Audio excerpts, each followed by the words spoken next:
அனைவருக்கும் வணக்கம். நான் உங்கள் 5ஆம் தலைமுறை ஜோதிடர் ராம்குமார் ராஜேந்திரன்.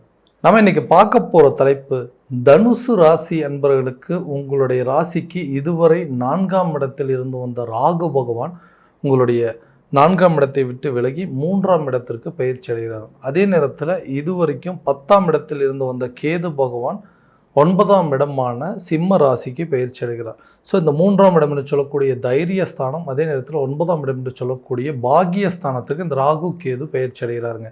இந்த நிகழ்வு மே மாதம் 18ஆம் தேதி நடைபெறவிருக்கு.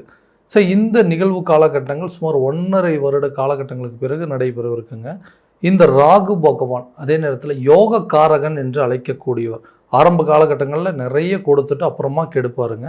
இந்த கேது பகவான் ஞானக்காரகன் என்று அழைக்கக்கூடியவர். ஆரம்பத்தில் நிறைய கெடுதலை கொடுத்தாலும் கண்டிப்பாக காலப்போக்கில் ஒரு நல்ல பலன்களை கொடுப்பார். இந்த ராகு கேது, அதாவது இந்த கும்ப ராசியில் இருக்கக்கூடிய ராகு, அதே நேரத்தில் சிம்ம ராசியில் இருக்கக்கூடிய கேது, 2 பேருமே இருக்கக்கூடிய ஸ்தானங்கள் அப்படிங்கிறது பகை வீடு தான். ஆனால் இது ஒரு யோக பலனை கொடுக்கக்கூடியது, சுப பலன்களை கொடுக்கக்கூடிய பயிற்சி தாங்க. இந்த காலகட்டங்கள் தனுசு ராசி அன்பர்களுக்கு இந்த ராகு கேது பயிற்சியானது எந்த விதமான அற்புதங்கள் மற்றும் சிறப்பு பலன்களை கொடுக்க போகுது அப்படிங்கிறத தெளிவாகவும் விவரமாகவும் இந்த காணொலியில் பார்க்கலாங்க. நம்ம சேனலை ஃபஸ்ட் டைம் பார்க்குறவங்க இருந்தால் சப்ஸ்கிரைப் பண்ணிக்கோங்க, பெல் பட்டனை கிளிக் பண்ணி ஆல் ஆப்ஷன் கொடுத்துக்கோங்க. தனுசு ராசி அன்பர்கள் குரு பகவானை அதிபதியாக கொண்டவர்கள், வைராகிய குணம் படைத்தவர்கள், தைரியசாலிகள் அப்படின்னு சொல்லுவாங்க. தனக்கு ஒரு விஷயம் சரின்னு பட்டுச்சுன்னா கண்டிப்பாக அதை தெளிவாக செஞ்சு முடிக்கக்கூடிய நபர்கள். தனக்கு இந்த விஷயம் தவறுன்னு பட்டுச்சுன்னா எக்காரணத்தை கொண்டு அதை செய்யக்கூடாதுன்னு நினைக்கக்கூடிய நபர்கள். எல்லா விஷயத்துக்கு, அதாவது மற்றவங்களுக்கு உதவி செய்யும் மனப்பான்மை, எல்லா விதத்துலேயுமே எவ்வளோ கஷ்ட நஷ்டங்கள் வந்தாலும் அதை தனக்குள்ளேயே வச்சுட்டு வாழக்கூடிய நபர்கள் அப்படின்னு சொல்லுவாங்க. இந்த காலகட்டங்கள் இந்த தனுசு ராசிக்காரர்கள் அப்படின்னு சொன்னாவே நிறைய சூழ்நிலைகள், அதாவது நிறைய விஷயங்களை நம்பி ஏமாந்தது மட்டும்தாங்க மிச்சம். வாழ்க்கையில் யாரையுமே அவ்வளோ சீக்கிரம் நம்ப மாட்டாங்க. ஆனால் அப்படி ஒருத்தரை நம்பிட்டாங்க அப்படின்னா அவங்களுக்காக உயிரையே கொடுக்கக்கூடிய நபர்கள். தனக்கு பிடிக்காத ஒரு விஷயம், தன்னால் ஜீரணிக்க முடியாத ஒரு விஷயம் அப்படின்னு சொன்னால் நம்பிக்கை துரோகங்க. அது மற்றவங்களுக்கு எந்த சூழ்நிலையும் இவங்க செய்ய மாட்டாங்கன்னா இவங்களுக்கு நிறைய பேர் செஞ்சுருப்பாங்க. எல்லாரையும் நம்பி ஏமாந்தது மட்டும்தாங்க மிச்சம். யாரெல்லாம் நம்ம ரொம்ப வேண்டியவங்க அப்படின்னு நினச்சோம் அவங்களே நம்மளை விட்டு விலகி போன காலகட்டங்கள் அப்படிங்கிறது கடந்த சில நாட்களாக சந்திச்சுட்டு இருப்பீங்க. யாரை நம்ம முழுசாக நம்பணுமோ அவங்களே நம்மளை ஏமாற்றிட்டாங்க. யாரை நம்ம முழுசாக நம்பணும் அவங்களே நம்மளை விட்டு பிரிஞ்சு போயிட்டாங்க. எல்லா விதத்துலேயும் துரோகத்தையும் நஷ்டங்களையும் வழிகளையும் மட்டுமே சந்திக்கக்கூடிய காலகட்டமாக இருக்க போகுது. என்னுடைய வாழ்க்கையில் நான் எதையெல்லாம் நல்லதுன்னு நினச்சனோ அதெல்லாம் எனக்கு எதிராகவே திரும்பிட்டு இருக்கு. யாரையெல்லாம் நான் உண்மையை நினச்சேனோ அவங்கெல்லாம் என்னை ஏமாற்றிட்டு இருக்காங்க. யாரெல்லாம் நல்லவங்க நினச்சோமோ அவங்களாம் எனக்கு கெடுதலை மட்டுமே பண்ணிகிட்டு இருக்காங்கன்னு சொல்லி நிறைய விஷயங்களை நம்பி ஏமாந்துட்டேங்க. இந்த நிலையெல்லாம் எனக்கு எப்போ தான் மாறும், தன்னுடைய வாழ்க்கையில் நான் நினச்ச மாதிரி சில விஷயங்கள்லாம் எனக்கு எப்போ தான் நடக்கும் அப்படின்னு யோசிச்சுட்ருக்கிறவங்களுக்கு இந்த ராகு கேது பயிற்சி காலகட்டங்கள் எதெல்லாம் உங்களுக்கு பலவீனமாக இருந்ததோ அதெல்லாம் உங்களுக்கு பலமாக மாற்றிக்கொள்ளக்கூடிய ஒரு காலகட்டமாக இருக்க போதுங்க. தொழில் ரீதியாக ஒரு தொழிலை கரெக்டான விதத்தில் நடத்தணும், மற்றவங்க செய்யக்கூடிய விஷயத்தில் தான் செஞ்சால் அதில் தனியாக தெரியணும். அதாவது மற்றவங்க பண்ணால் நார்மலாக தான் இருக்கும், நான் பண்ணால் அது கொஞ்சம் ஸ்பெஷல் அப்படிங்கிறது எப்போவுமே என்னோடய விஷயத்தில் தெரியுங்க. நான் உருவாக்கி கொடுக்குற விஷயமா இருக்கட்டும், நான் செய்கிற ஒரு தொழிலாக இருக்கட்டும், நான் செய்யக்கூடிய வியாபாரமாக இருக்கட்டும், எப்போவுமே நான் தனிச்சு செயல்படணும் அப்படின்னு சொல்லி யோசிக்கிறவங்க இந்த காலகட்டங்களில் கடந்த சில காலகட்டங்களாகவே என்னுடைய தொழிலில் நிறைய தடைகள் அப்படிங்கிறது வந்துடுச்சு. ஏன்னா தொழில் ஸ்தானத்தில் கேது இருந்தாருங்க. நிறைய முயற்சிகள் பண்ணிட்டு இருந்தால் அந்த முயற்சியில் நிறைய தடைகளை கொடுத்துட்டு இருந்தார். அந்த தடைகள் அகலக்கூடிய காலகட்டம். பாக்கியஸ்தானத்திற்கு பயிற்சி அடையக்கூடிய கேதுனால எடுத்த முயற்சிகள் கண்டிப்பாக நமக்கு ஒரு நல்ல பலன் அப்படிங்கிறது கொடுக்குங்க. கட்டாயமாக அந்த தொழிலை நல்ல விதமாக நடத்தக்கூடிய ஒரு யோக காலமாக இருக்க போகுது. எந்த ஒரு கான்ட்ராக்டெல்லாம் உங்களை விட்டு போச்சோ அந்த கான்ட்ராக்ட் உங்களை கைக்கு சேரக்கூடிய ஒரு காலகட்டமாக இருக்க போகுது. எதெல்லாம் உங்களை விட்டு விலகி போச்சோ அதெல்லாம் உங்களை விரும்பி சேரக்கூடிய ஒரு தருணமாக இருக்க போகுதுங்க. வேலை விஷயத்துலையும் சரி, நான் செய்கிற வேலையில் எனக்கு சில நேரத்தில் ஏன்னா அந்த வேலையை செய்கிறேன்னா எல்லா கஷ்டம் ஓகேங்க, இவர் சூப்பராக செய்வாருங்க, இந்த வேலையை இவர்கிட்ட ஒப்படைச்சா பர்ஃபெக்டாக செய்வார்னு சொல்கிறாங்க. எல்லா வேலையும் என்கிட்ட கொண்டு கொடுக்குறாங்க. எல்லா வேலை வாங்கிட்டு கடைசியில் எனக்குன்னு கிடைக்க வேண்டியது எதுவுமே இல்லை. ஒரு பதவி உயர்வாக இருக்கட்டும், ஒரு சம்பள உயர்வாக இருக்கட்டும், எதுவுமே இல்லைங்க. சும்மா வெறும் பேரை சொல்லி எல்லா வேலையும் என் தலையில் கட்டிகிட்டு இருக்காங்க. இதனால் எனக்கு சில நேரத்தில் இந்த வேலை செய்கிற இடத்துல இருக்கவே எனக்கு பிடிக்கல, இந்த வேலையை விட்டுட்டு வேறு எங்கேயாவது போயிடலாமா அப்படின்னு.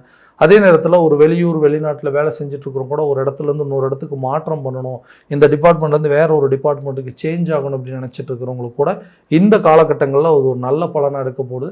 நீங்கள் நினச்சபடி உங்களுடைய வேலை மாற்றமோ, அதே நேரத்தில் அந்த வேலையில் ஒரு சம்பள உயர்வோ, ஒரு பதவி உயர்வோ, ஒரு இடத்துலேருந்து இன்னொரு இடத்துக்கு மாற்றம் செய்யக்கூடிய ஒரு காலகட்டமாக இருக்க போது. ரொம்ப வருஷமாக வந்து வேலை தேடிகிட்டே இருக்கவங்க, நான் நினச்சபடி எனக்கு ஒரு வேலை அமையலின்னு சொல்கிறவங்க கூட இந்த காலகட்டங்களில் உங்களுக்கு கண்டிப்பாக புதுசாக ஒரு வேலை கிடைப்பதற்கான சூழல் அப்படிங்கிறது நிச்சயமாக இருக்க போதுங்க. திருமணம் சம்பந்தப்பட்ட யோகங்கள் அப்படிங்கிறது, ஸோ திருமணம் அப்படிங்கிறது என்னோடய வாழ்க்கையில் மிகப்பெரிய திருப்பத்தை ஏற்படுத்த போகுது. நான் நினச்சபடி ஒரு வாழ்க்கையை அமைச்சிக்கணும்னு சொல்லி ஒரு போராட்டத்தில் இருக்கிறேன். ஆனால் நான் நினச்சபடி என்னோடய வாழ்க்கை அப்படிங்கிறது அமையவே இல்லைங்க. நானும் நிறைய ட்ரை பண்ணுறேன், நிறைய லைன்ஸ் பார்த்துட்ருக்கேன். ஆனால் திருமணம் அப்படிங்கிறது வந்து தடைப்பட்டுகிட்டே இருக்குது. நான் ஆசைப்பட்ட மாதிரி ஒரு வாழ்க்கை அப்படிங்கிறது அமையலை. நான் லவ் பண்ண பொண்ணு கூட கல்யாணம் பண்ணிக்க முடியாத சில சூழ்நிலைகள் அப்படிங்கிறது இருக்குதுன்னு சொல்கிறவங்களுக்கும், அதே நேரத்தில் நான் வந்து திருமணம் அப்படிங்கிறது பண்ணிவிட்டேன், இந்த திருமணம் எனக்கு திருப்திகரமாக இல்லை, இந்த வாழ்க்கையை விட்டுட்டு நான் வெளியே வரணும் அப்படின்னு நினச்சிட்டு இருக்கிறவங்களுக்கு ஏதோ ஒரு விதத்தில் வந்து தடைகள் அப்படிங்கிறது இருக்குது. இந்த திருமண தடைகளை அகற்றி கொள்ளக்கூடிய ஒரு காலகட்டம் அப்படின்னு பார்த்திங்கன்னா இந்த வரக்கூடிய காலகட்டம். ஏன்னா இந்த 7ஆம் இடத்துல குரு பகவானுடைய பயிற்சி அப்படிங்கிறது ரொம்ப நாளாக திருமணம் நடக்காத நபர்களுக்கு கூட திருமணம் நடப்பதற்கான வாய்ப்புகள் அப்படிங்கிறது இருக்குங்க. லவ் பண்ணிகிட்டு இருக்கிறவங்க கூட மேரேஜ் வரைக்கும் போகலாங்க. மேரேஜ் கண்டிப்பாக நடக்கும். இந்த வருஷத்துலேயே வந்து இந்த திருமணம் சம்மந்தப்பட்ட யோகம் அப்படிங்கிறது இருக்குது. ஸோ முதல் வாழ்க்கை வந்து எனக்கு சரியான விதத்தில் இல்லை, நான் எதிர்பார்க்குற வாழ்க்கையாவது இனிமேல் நான் நினச்சபடி அமையும் அப்படின்னு கேட்டிங்கன்னா கண்டிப்பாக செகண்ட் மேரேஜுக்கு ஒரு நல்ல வாய்ப்புகள் அப்படிங்கிறது இருக்குது. ஸோ திருமணம் சம்மந்தப்பட்ட யோகங்கள் அப்படிங்கிறது உங்களுக்கு கண்டிப்பாக இருக்கும். ஸோ நிறைய வந்து அந்த கணவன் மனைவிக்கிடையே சில கருத்து வேறுபாடுகள் அப்படிங்கிறத வந்துட்டுருக்கோங்க. எதுக்கு எடுத்தாலும் சண்டை போட்டிருக்காங்க, பிரிஞ்சு வாழ்கிற மாதிரி சில சூழ்நிலைகள். வேண்டாங்க, இந்த லைஃப் வேண்டாம், நம்ம வந்து டிவோர்ஸ் பண்ணிக்கலாம், நான் நினச்சபடி நான் ஒரு வாழ்க்கையை அமைச்சிக்கிறேன், நீங்களும் நீங்கள் நினச்சபடி ஒரு வாழ்க்கையை அமைச்சிக்காங்கன்னு சொல்லி கணவன் மனைவி 2 பேருமே பிரிந்து வாழக்கூடிய சில சூழ்நிலைகள் அப்படிங்கிறது இருக்கும். கணவன் மனைவிக்கிடையே தேவையில்லாத சில துரோகங்களையும் சில பெரிய அவப்பெயர்கள் அப்படிங்கிறது ஏற்படுத்தியிருப்பாங்க. எனக்கு வந்து இந்த மாதிரி நீங்கள் பண்ணிட்டாங்க, ஏன்னா நம்பிக்கை துரோகத்தை வந்து எதை வேணாலும் ஜீர்ணிச்சிக்கலாம். நம்பிக்கை துரோகம் அப்படிங்கிறது என்னால் வந்து அதாவது என்னால் ஏற்றுக்கவே முடியாது. ஏன்னா வைராக்கியம் பிடித்த நபர்கள் அப்படின்னு சொல்லுவாங்க. தனக்கு ஒருத்தர் வந்து ஒரு துரோகம் பண்ணிட்டாங்க அப்படின்னா காலத்துக்கு அவங்களுக்கு உங்ககிட்ட மன்னிப்பே கிடையாதுங்க. அந்த மாதிரி ஒரு கேரக்டர் அப்படிங்கிறது.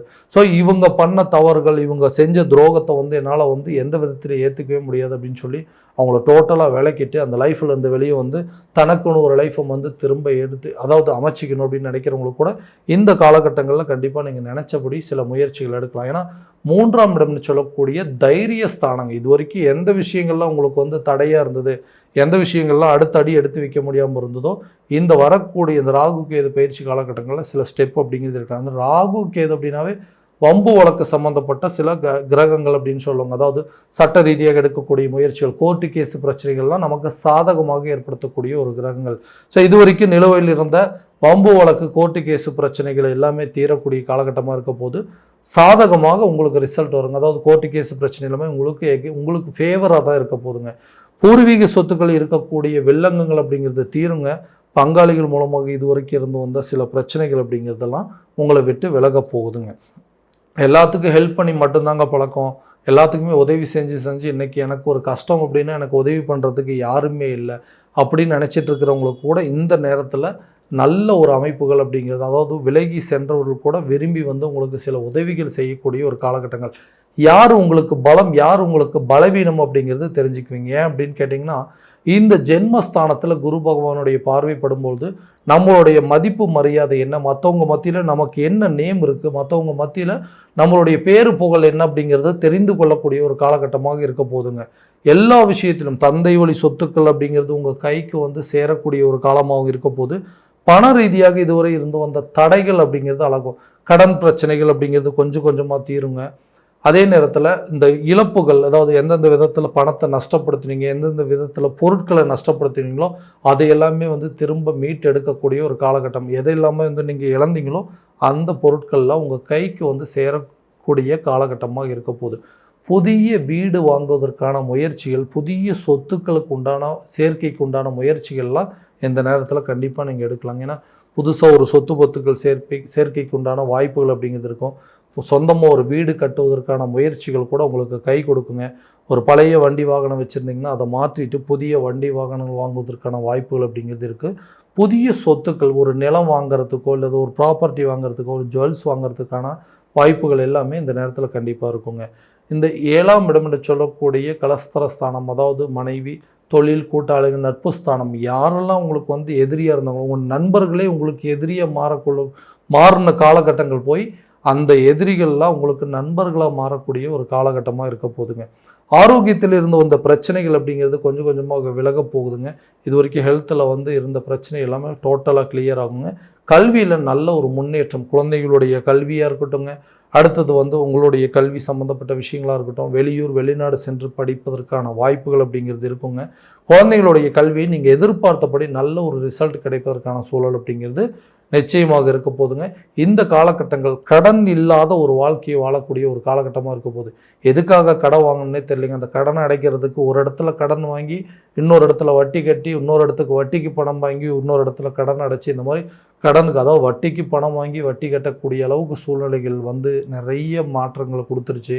இன்றைக்கி அந்த கடன் கொஞ்சம் கொஞ்சமாக வந்து பெருகி இன்றைக்கி என் கழுத்து லெவலில் வந்து நின்றுட்டுருக்கு. ஸோ அந்த கடனை எப்போ தான் அடைக்க போகிறோம், அந்த கடன் அடைக்கிறதுக்கு எடுக்கிற முயற்சிகள், இந்த கடனால் எனக்கு தேவையில்லாத அவப்பெயர்கள், கெட்ட பேரெல்லாம் உருவாயிருச்சு. இந்த நிலை எப்போ தான் மாறுன்னு யோசிச்சிங்கன்னா, கட்டாயமாக இந்த வரக்கூடிய காலகட்டங்களில் இந்த கடன் இல்லாத ஒரு வாழ்க்கையை வாழ்கிறதுக்கான முயற்சிகள் எல்லாமே எடுக்க போகிறீங்க. கடனில் ஒரு பகுதி அடைப்பதற்கான சில சூழ்நிலைகள் அப்படிங்கிறது நிச்சயமாக இருக்கும். யாரெல்லாம் உங்களை வந்து விலகி, அதாவது உங்களை நீங்கள் வேண்டான்னு சொல்லிட்டு விட்டுட்டு போனாங்களோ அவங்களாம் உங்களை வந்து சேரக்கூடிய ஒரு காலகட்டமாக இருக்க போகுது. ஸோ இது வரைக்கும் நம்ம பார்த்தது எல்லாமே கோச்சார ரீதியான பலன்கள் மட்டும்தான். இந்த பலன்கள் அனைத்தும் உங்களுக்கு நடக்குமானா உங்களுடைய சுய ஜாதகத்தை முறையான விதத்தில் தெரிஞ்சுக்கிட்டு அதற்குண்டானபடி ஒவ்வொரு முயற்சி எடுத்திங்கன்னா வாழ்க்கையில் எல்லா விதமான வெற்றி பலன்கள் அப்படிங்கிறது உங்களுக்கு கிடைக்குங்க. ஸோ உங்களுடைய ஜாதகத்தை எங்கிட்ட பார்க்கணும் அப்படின்னு விருப்பப்பட்டீங்கன்னா கீழே தெரிகிற நம்பருக்கு காண்டாக்ட் பண்ணி அப்பாயின்மெண்ட் ஃபிக்ஸ் பண்ணிக்கோங்க. அப்படி இல்லையா உங்களோட ஜாதகத்தை வாட்ஸ்அப் மூலமாக அனுப்பிச்சி வச்சிங்க அப்படின்னா தெளிவான முறையில் கிடைச்சி துல்லியமான பலன்கள் அப்படிங்கிறது உங்களுக்கு தெரியப்படுத்தப்படுங்க. மீண்டும் அடுத்த காணொலியில் உங்களை சந்திக்கும் வரை உங்களிடமிருந்து விடைபெறுவது உங்கள் ராம்குமார் ராஜேந்திரன். நன்றி.